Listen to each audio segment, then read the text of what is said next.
Madame, Monsieur, bonsoir et bienvenue à cet entretien spécial en compagnie d'une femme au parcours d'exception. Elle a occupé des postes très sensibles à l'échelle internationale. D'abord à la tête de la Banque mondiale avant d'être portée à la direction du Fonds monétaire international, devenant ainsi la deuxième femme à diriger le FMI. Ce que nous pourrons dire également à son sujet, c'est qu'elle porte l'Afrique ou que l'Afrique occupe une grande place dans son agenda.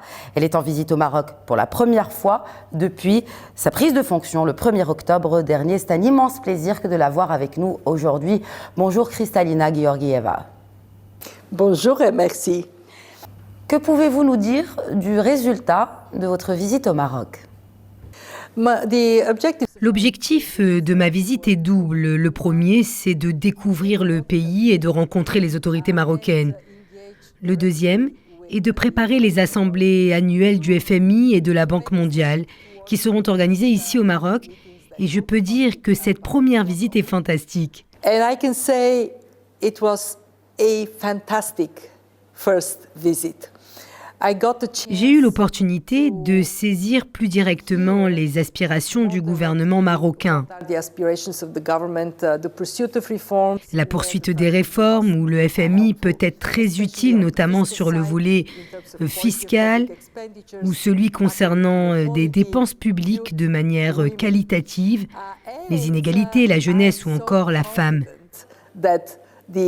Je suis très confiante que Marrakech, en tant que capitale économique et financière mondiale, sera un succès retentissant. Mais pas que. Ces rencontres apportent une innovation puisque les structures qui seront érigées pour accueillir ces rencontres seront réutilisées en tant qu'école. All over Morocco. Est-ce que la flexibilité du dirham a fait partie de votre agenda ? We did talk about it. Nous en avons parlé. Il y a une commission technique qui se déplacera au Maroc en mars et qui traitera de la question en détail ainsi que d'autres sujets.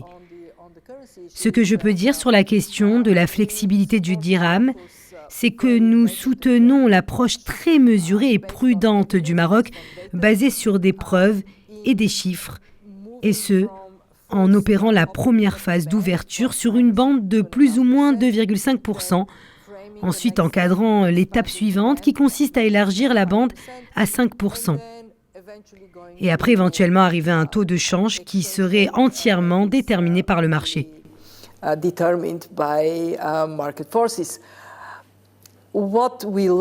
Les aspects que nous apprécions dans cette approche sont la prévisibilité et la prudence. Le monde est plus incertain aujourd'hui qu'il ne l'a été il y a 10 ou 15 ans. Et la meilleure manière de faire face à l'incertitude, c'est d'avoir une action politique claire et prévisible. Clear, predictable policy action. Dans l'un de ses derniers rapports, le FMI mentionne le Maroc comme un partenaire fiable qui a réussi à mener à bien les réformes structurelles et à respecter les engagements pris au titre de l'accord sur la ligne de précaution et de liquidité. Mais le même rapport souligne également quelques échecs comme le déficit budgétaire, la dette publique ou encore les faibles recettes fiscales. Comment pensez-vous qu'un pays comme le Maroc peut maintenir les équilibres macroéconomiques et en même temps répondre aux urgences sociales ?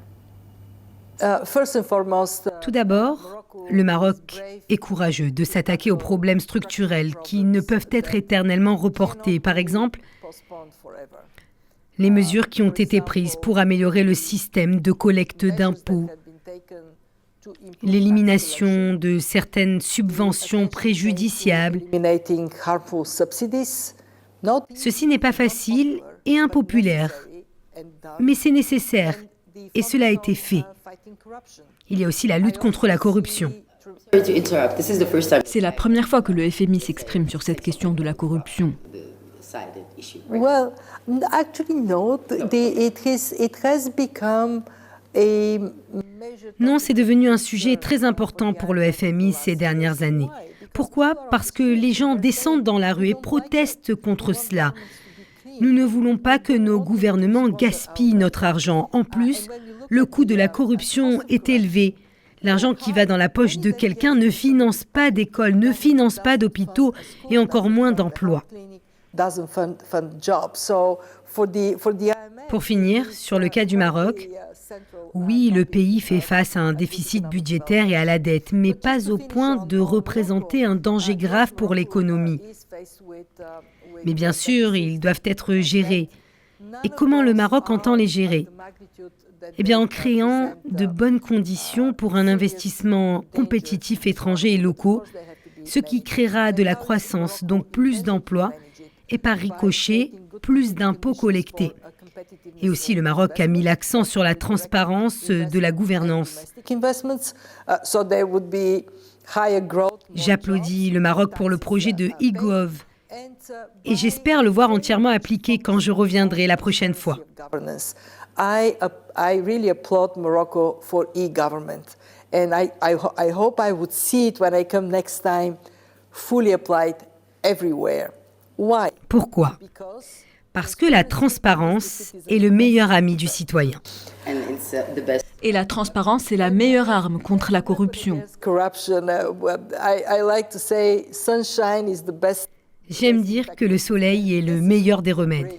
Et aussi parce que le e-government permet d'éliminer les procédures qui ne sont pas nécessaires. L'automatisation permet de redéployer des ressources humaines vers des secteurs productifs. Sous les hautes instructions royales, un programme intégré de soutien et de financement à l'entrepreneuriat a été mis en place ces derniers temps. Il est doté d'un budget de 6 milliards de dirhams. Comment le FMI entend-il accompagner le Maroc dans ses projets pour la création d'emplois, mais aussi pour l'entrepreneuriat ? Nous sommes les plus utiles dans ce que nous faisons de mieux, à savoir les questions fiscales. Nous ne proposons pas d'augmenter les recettes seulement, mais nous préconisons également une utilisation plus efficace des dépenses. Deuxièmement, nous sommes très bons pour identifier les obstacles qui impactent la compétitivité et la croissance. Et nous déployons ces compétences ici au Maroc. Je pense personnellement que l'une des mesures les plus importantes est celle relative aux femmes, grâce notamment à l'élimination de barrières juridiques, ce qui permet aux femmes d'entreprendre. L'accès au financement pour les femmes, c'est un boost pour le Maroc que nous devrions voir décoller. Parlons de l'Afrique à présent, Madame Georgieva. L'un des principaux problèmes du continent est que les réformes structurelles qui ont été suggérées par le FMI ont entraîné davantage d'inégalités et a entravé parfois même la croissance économique de certains pays. Comment l'institution aborde-t-elle ces problèmes avec les gouvernements africains ? L'attention portée aux inégalités a été au cœur des préoccupations du FMI. Et cela a été porté par ma prédécesseure, Christine Lagarde. Et je prends à cœur vraiment cette question, ce qui signifie qu'il faut faire beaucoup plus attention à qui bénéficie et qui perd dans les réformes économiques. Car après, toutes les réformes sont destinées aux populations et non aux documents sur lesquels elles sont écrites. Ainsi, nous traçons les bénéfices et les coûts pour être sûr que les mesures entreprises soutiennent ceux qui en ont besoin, leur offrant les opportunités d'améliorer leur vie eux-mêmes.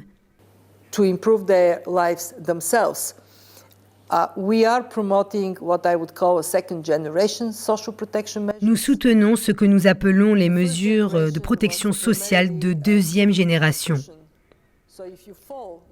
La première génération se basait surtout sur un plan de sauvetage en cas de chute. Ce que nous voulons aujourd'hui, c'est de tisser des cordes de sécurité sociale plutôt que des filets, aider les gens à s'aider eux-mêmes. Nous mettons plus d'attention sur l'accès au financement et à la formation qui permettent à ceux qui sont en marge de l'économie de faire un pas dedans et d'aider leur pays.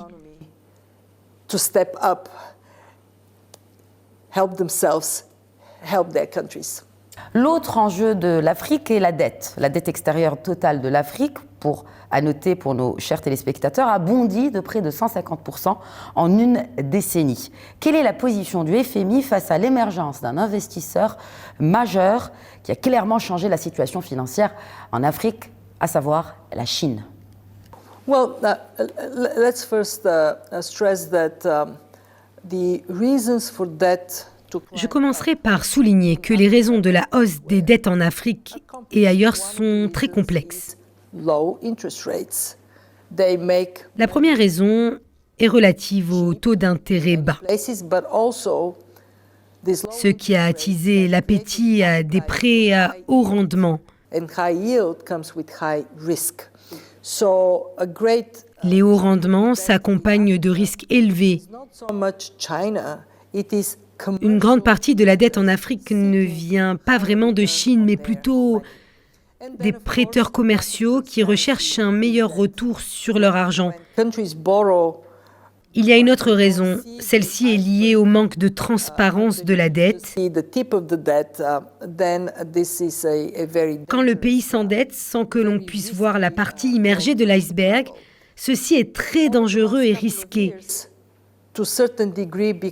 Ces dernières années, grâce aux alarmes que le FMI, la Banque mondiale et d'autres institutions ont sonné, la dette s'est stabilisée depuis 2016. Elle est autour de 55% comparée à 35% il y a 10 ans. Alors c'est dangereux. Et en effet, une partie de cette dette vient de Chine.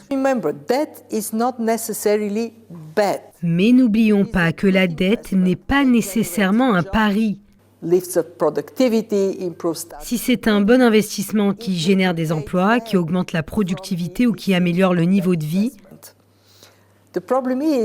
cette dette sera remboursée de la restitution de cet investissement.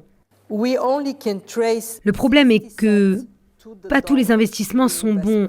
En Afrique, nous ne pouvons tracer que 60 centimes dollars en investissement.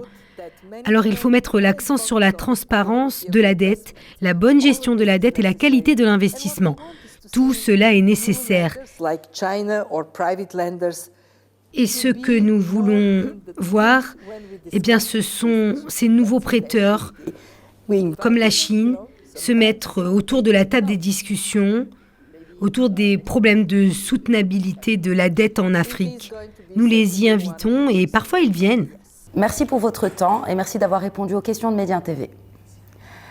Merci à tous de nous avoir suivis. C'était l'entretien spécial en compagnie de la directrice générale du Fonds monétaire international. Merci à vous pour votre fidélité. Très bonne suite des programmes sur Médien TV, Médien TV Afrique.